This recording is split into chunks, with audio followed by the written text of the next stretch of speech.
Hi everyone. The Director General of DSLs, known as Oluwatosin Ajayi, has called for the licensing of firearms for communities to defend themselves because Nigerian politicians, army, police, DSS cannot protect everyone in Nigeria. This is self-defense. What Mazi Nnamdi Kanu has been saying, that you should defend yourself. So this man is now saying that they should license communities, Nigerians, so that they can defend themselves during criminal attacks. So Mr. Ajayi made the call on Thursday during the maiden annual lecture on the National Association of the Institute of Security Studies (ANIAS) held in Abuja. According to him, it is virtually impossible for security operatives to be stationed in all communities across the country at the same time. He said, "You do not expect the Nigerian Army, Police or DSS to protect every Nigerian. It is not going to work. How can you create the first line of defense? The military, police and other security agencies have to deal with the bigger ones like organized crime. It is unimaginable that any security agency has the resources to deploy to every community. What we have to start experimenting with is how we can make the community a feast in the first line of defense. We have to allow some level of armament for the community so they can serve as the first line of defense." I don't know if you guys are getting something. Then why did these people arrest those people from Edo State while taking them to Abuja? Self-defense is not a crime. It's also in the law. Now, that man that protected his crops in Benue that was arrested because of cows went into his farm and ate from his crops, they all died. Why arresting that man? It is also self-defense to protect himself from any pest that will destroy his farm. So why arresting him? These are all self-defense. The last time I checked, Nigerians have been trying to defend themselves, to protect themselves from all harms and terror attacks from Fulani herders in the country. But at the end of the day, these people that defended themselves, in fact, enter into a heavy trap. I don't understand exactly what is happening in this country. Some of these politicians talk with one side of the mouth. Some of them talk wholeheartedly. Some of them try to talk in a trapping manner. I don't get it. But this is what Mazi Nnamdi Kanu has been preaching for a very long time. Self-defense. Mazi Nnamdi Kanu said that if you keep waiting for Nigerian government to protect you, you are wasting your time. Arm yourselves and protect yourselves. And that was why he created ESA, Eastern Security Network, to protect the Igbos from being harmed as a result of Fulani terror attacks on daily basis in Southeast. My people, not be smart. I will allow you guys to work from the horse's mouth, to not be smart. In fact, even Aloye Jimako, the barrister of Mazi Nnamdi Kanu, reacted to this particular news. According to Ejimako, he said, "Defend yourselves" is the same thing Mazi Nnamdi Kanu said that was twisted to justify his extraordinary rendition and charging him for incitement of violence. It is also the same thing that led to the proscription of IPOB and the hunting of young Igbos as terrorists. Hey! Mazi Nnamdi Kanu finally has been vindicated. Simon Ekpa finally has been vindicated. Shettima and Tinubu, shame on you. Finish Prime Minister, shame on you. Shebi you collect bribe from Nigerian government just to hold Mazi Simon Ekpa, thinking that all of us go buy for inside Nigeria. Thank God that God has spoken from this Chief of Defence Staff. The director of DSS don open im mouth talk say make we defend ourselves for dis kain country. Oya my pipu, make una try dey defend una sef, protect your lives, your properties, the life of your loved ones from all dis wicked inhuman pipu known as Fulani herders and all kinds of kidnappers in the country, because dis time around your governor, your councillor, your senator, your president, they are not after. They don't care. They don't want to care how you are doing. They don't want to care if you are doing well. They don't want to care if they are killing all your family members one after the other. They don't care if Fulani herders are poaching you people. All they care about is only oil and money. So watch the rest of the video to hear what the Chief Defence of Staff talk with his mouth, and stay tuned for more updates. Think seriously about the practical approach to mobilizing to curb insecurity. I'll share experience with you when I was state director in Bauchi. Most of you will remember an incident in Azari. a group of terrorists, the Boko Haram, then had invaded Azari. They were shooting in an attempt to kidnap, and the community chased them. They killed some members of the community, but the community members killed all of them. The last guy, Khalid, climbed onto a tree and was firing. The community stood, they were resilient, and they killed Khalid. Since that day, there has not been one terrorist attack in Azam. As a matter of fact, the former head of state, General Ibrahim Badamasi Babangida, said, and I quote, "If we want to stop or curb this terrorism, we should emulate the Azari example." Tafawa Balewa also happened to be a local government in Bauchi that was always in flames. And the people of Bogoro and some part of Tafawa Balewa, where the Sayawas are, rose up on one occasion. They knew their terrain better, climbed onto trees and mountains. And when the invaders came, they did not only repel them, they seized their weapons. And since then, you can attest to it that you hardly hear about Tafawa Balewa again. What I'm trying to say, the practical approach to mobilizing people, is that you have to get everyone involved. You do not expect the Nigerian Army, police, DSS, to protect every Nigerian or every community. It is not going to work. In the US, if you visit someone in the house, you will be shocked that when the guy hears a police siren, he will just pull his drawer, bring out his gun and keep it.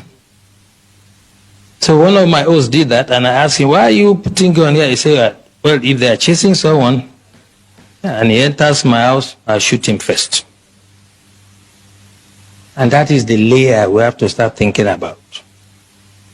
How can you create first line of defense? The military, police, and other security agencies are to deal with the bigger ones, the organized ones. But it is impossible for us to deploy to every community in the country. It is unimaginable that any security agencies that has the resources to do it. So as we live here, we all belong to one community or the other. What we have to start experimenting is how we can make the community to prepare first, if the first line of defense for us. General Wahab said it clearly. And for me, there are 3 takeaways from his lecture. By the way, the general and I were guest speaker at one program in our office, so I'm not surprised that his dexterity. He has developed some sort of expertise in what he does. But 3 things for me. He asked us a question. What is our own culture? Our culture is communal. We do things together. Festival together. Ceremonies together. Wedding ceremony, whatever. So why can't we fight some miscreants, some charlatans among us together? The community should say, "You cannot come here. This is what Tafawa Balewa has done. If you go to that community to attack them, you'll be sorry for yourself." I challenge anybody to try it. And this is the way we have to do. We have to allow some level of armament for the communities, and they can serve as the first line of defense. Second takeaway from what the general said, whole society approach is not the first time we are hearing. But what I'm saying, the way to do it is when we live here, those of us who have some influence, the elites in society, discuss with your communities, come to us, get some sort of approval and guidance, and then we can stop these criminals. You can imagine you call sector, let's say sector 4 or whatever, sector of the army, to come to this community if there's an attack. Before they even arrive there, if they attack another community, what happens? This is what we should take away from here. And lastly, he said something very instructive. By the way, I like Osman. He knows who to give time. Have you seen him around here? He has advised himself. So don't run into trouble like the CDS. Okay, so last thing he said to us, which is quite important, is that we should not make this another talk show. And that's why this is my intervention. That security starts from you. There's nothing that is new. 1870 something, I can't remember. The French Revolution, in the street of Paris, they were beheading people. We've had hijack of plane. We'll forget quickly. We've had the wet ear syndrome. We had so many. There's no Matasini and whatever. There will always be security problems. So when I hear people say this is security in Nigeria, as long as human beings exist, there will be security problems. The issue is the response. We have to take that mentality away. What is the security agencies doing? Who, apart from a tree, knows that they want to come and cut him and remain standing? Only a tree. We have to get the communities to rise and defend themselves first. And the time to start it is now. When you move out from here, I do that every day. I come from a village in Ijebu land, Ogun State, and I talk to my people. I know the level of armament they are entitled to. I know how they organize themselves in quarters. We have 4 quarters. I am using my expertise to guide them. Indeed, our leader, Mazi Nnamdi Kanu, and the Prime Minister, Simon Ekpa, has been vindicated. Yes, so my people no be smarting. Mazi Nnamdi Kanu and Simon Ekpa has been doing the needful for a very long time. Everything became worse ever since Mazi Nnamdi Simon Ekpa was arrested. Because when Mazi Nnamdi Kanu was kidnapped from Kenya and extradited to Nigeria, Simon Ekpa took over from where Mazi Nnamdi Kanu stopped, and he has been giving it to all the terrorists in Southeast and in Biafra land. All of them they all ran away from Southeast. My correct people them. But immediately Mazi Simon Ekpa was arrested in Finland. That is the beginning, the resumption of this killing and kidnapping. My people, it was as if there was a blown whistle for these people to come out from their different dungeons to look for people to, it was as if Biafra land become a forest where wild animals that was hidden were freed from their different cages. That is how Biafra land is at the moment. My people no be smarting. Mazi Nnamdi Kanu is indeed a great man, a man with wisdom, a man he is the only man that saw today. He is the man that saw what is about to happen, and he preached against it. He said drug lord is coming, Tinubu is coming, and in fact, every load will be for Nigeria if this man drug lord is coming. Last, this is what we are passing through. He exposed all these things. He saw today, Mazi Nnamdi Kanu. They tried to, in fact, to stop him, but he kept shouting. But no, people did not believe him because of what? He is not IBB. People refuse to believe him because he is not IBB. People refuse to believe him because he is an Igbo man. Martin Nnamdi Kanu has been agitating for a better Nigeria. He has been agitating for revolution. But when he saw that revolution is not working, when he saw that no, one Nigeria can never work, when he saw that Nigeria has spoiled beyond repair, he decided to agitate for the freedom of his people. He decided to drop that Nigeria revolution and opt for Biafra referendum. And they asked him to, what do you want for you to quit agitation? He did not ask for money. He did not ask for political position. He did not ask for government office position. He requested for infrastructures, good road, constant electricity light, road network, international airport in Biafra land. Seaports should be opened. This man did not ask for 1 trillion. He did not ask for 10 trillion. He did not demand for monetary ransom. He asked something that everyone in the country will benefit from. But guess what?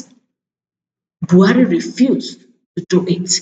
The whole Southeastern governors, under the leadership of Devil Mai, they refused to listen to what Mazi Nnamdi Kanu asked for. Rather, they ganged up to go to Ugwocha to go and kill Mazi Nnamdi Kanu in conducting Ugwocha Operation Python Dance 1 and 2. Luckily for Mazi Nnamdi Kanu, he escaped, and today he's still alive, even though that he's still in DSS job. So this DSS man actually know that what Mazi Nnamdi Kanu is doing is self-defense. He is protecting his people. Why haven't you come out to speak up for Mazi Nnamdi Kanu to be released? I don't know if you guys are getting something.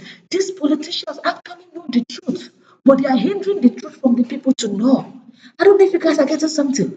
The same self-defense that people have been defending themselves, at the end of the day, people will still jail them, go to court and sentence them to death. About 2 months ago, a Nigerian man who defended himself and his farmland in Nigeria, unfortunately, he killed the Fulani guy. The man has been in prison since 2020, and now he went to court. They now sentenced him to death. He has been pleading for asylum. Kai, Nigeria. Honestly, I am no longer advocating for a better Nigeria. I am no longer advocating for revolution, because Nigeria, what I have seen as a Nigeria, I don't think that Nigeria can ever be one. In unity in Nigeria, there will never be peace, because the politicians value some people's lives and disregard the rest. Even as they are saying that we should defend ourselves, mind you that we will also defend ourselves, and if we kill those people, they will still come after us. The so-called politicians will come after us that defended ourselves. We are not the first to strike, but we defended ourselves. In the course of defending ourselves, we killed the people that came to attack us. And at the end of the day, the government will choose to blame us. I don't know if people are getting something. To tell you that Nigeria has spoiled beyond repair. These people are not pathetic, they are not patriotic. They don't care about our affairs. They don't care about our lives and properties. They sworn an oath to protect the lives and properties of the citizens of the country, but they have failed to carry out that sworn oath. They are only after oil.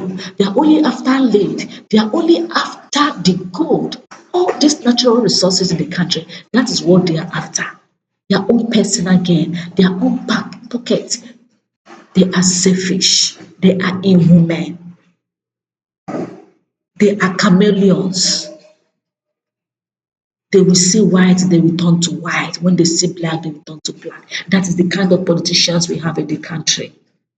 They are not afraid of human blood. They are human blood suckers. They are blood suckers. They have stained their hands and their souls are turned to devils. They no longer appreciate the people. They no longer see we, the citizens, as human beings. They see us as animals. They see us as rats, as their toys, as their slaves. Nigeria can never be better anymore, even in the cause of defending ourselves. The only solution to Nigerian problem is nothing but division. Biafran, go your way. Oduduwa, go your way. Ariwa, go your way. Every part of the country should go and develop on their own. Go and take care of yourselves and your affairs. That is the only way to the solution of this unity. For every part of this country to have peace, we must divide peacefully. Conduct a referendum. Let every sector divide and go their separate ways. Even though during election time, they will still do magamogo, election fraud, forgery. They will still do fraud in election. So many in fact, so many things are disorganized in this country. Nigeria is disorganized. The political system is disorganized. The judicial system is quite corrupt. No sector is actually working. The people that call themselves decision makers are even crazy. They don't even love themselves. They don't even know the rule of law. They are all equally corrupt and they are thieves. People that we gang up to do for have to buy their fellow senators are the people you are calling decision making. Who are they? Women harassers. People that won't go around harassing women, looking for how to lie, how to recall someone. People that know that they stole someone else's mandate, that the person we voted for is not standing in his position. He stole someone else's mandate and is still boasting about it. So tell me, how can Nigeria be a better place? Really? A country where the Arivas value religion to human's life. A country where the Fulanis value their cows to other people's businesses. A country where Fulanis use their own cows to destroy other people's investments. Is that the way to go about peaceful country?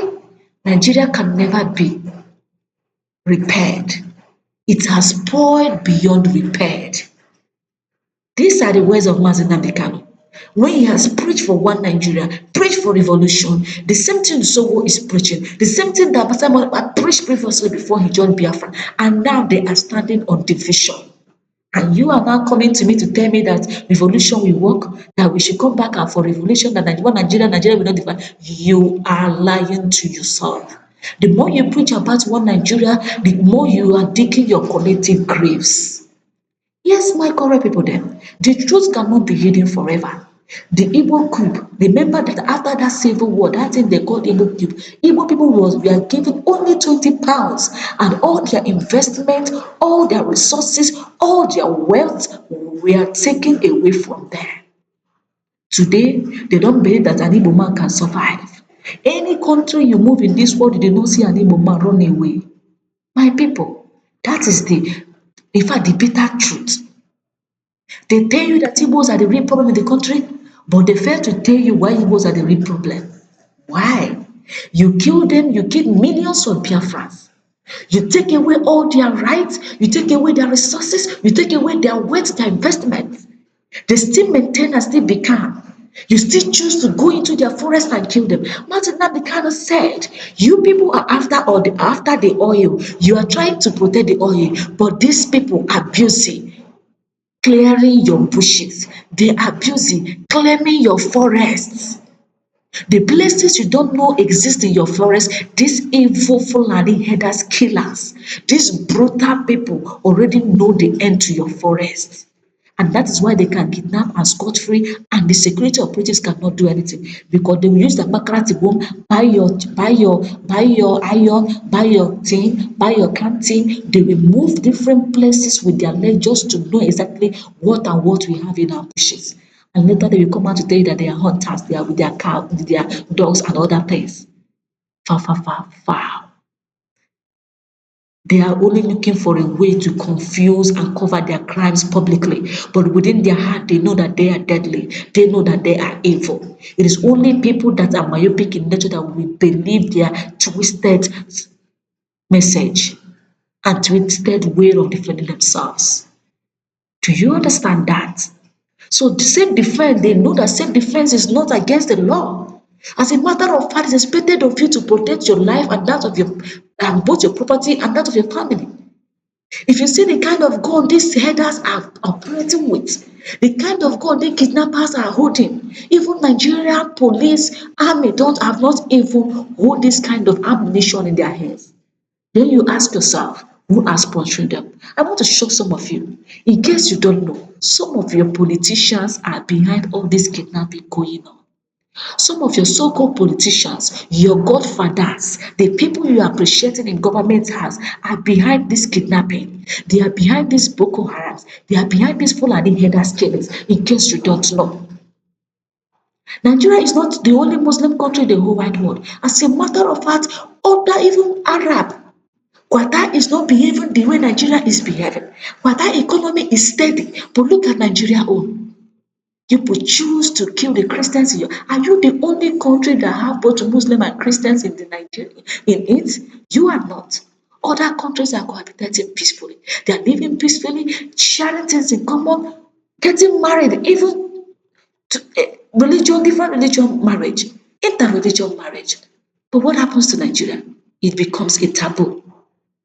You can call Jesus Christ and scot-free, but they cannot call some Muhammad and scot-free. They cannot talk. If they say anything, it becomes blasphemy. Why can't your God come down and fight for himself? The last time I checked, God is not a man. Man doesn't fight for God. The man that created you does not need you to fight for him. He only needs you to serve him. God only needs you to serve him and believe in him. Finish.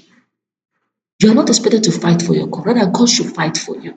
You see, God is fighting for his children. That was why there was a lightning strike that killed about 12 cows and the header in Kaduna 2 days ago. God does not sleep. My people, what is your opinion? Abeg kindly feel free to drop a opinion in comment section. And if you know say you never subscribe, kindly do well to subscribe. Subscription na fit say make you dey watch our updates. Mazi Nnamdi Kanu, don't neglect that man. He is a very great man. He was not just greedy. Sorry, he's not greedy. And he was not he was not a selfish man. He equally exposed the secrets of Fulanis in terms of northern people. He preached to protect Hausas. He equally preached to protect Yorubas and preached to protect himself, and that's his people, Biafran people. If you know you are an Igbo man, you are from Ikocha, you are from Uromi. As far as you are a Biafran man, always pray for the safety of Mazi Nnamdi Kanu and Mazi Simon Ekpa.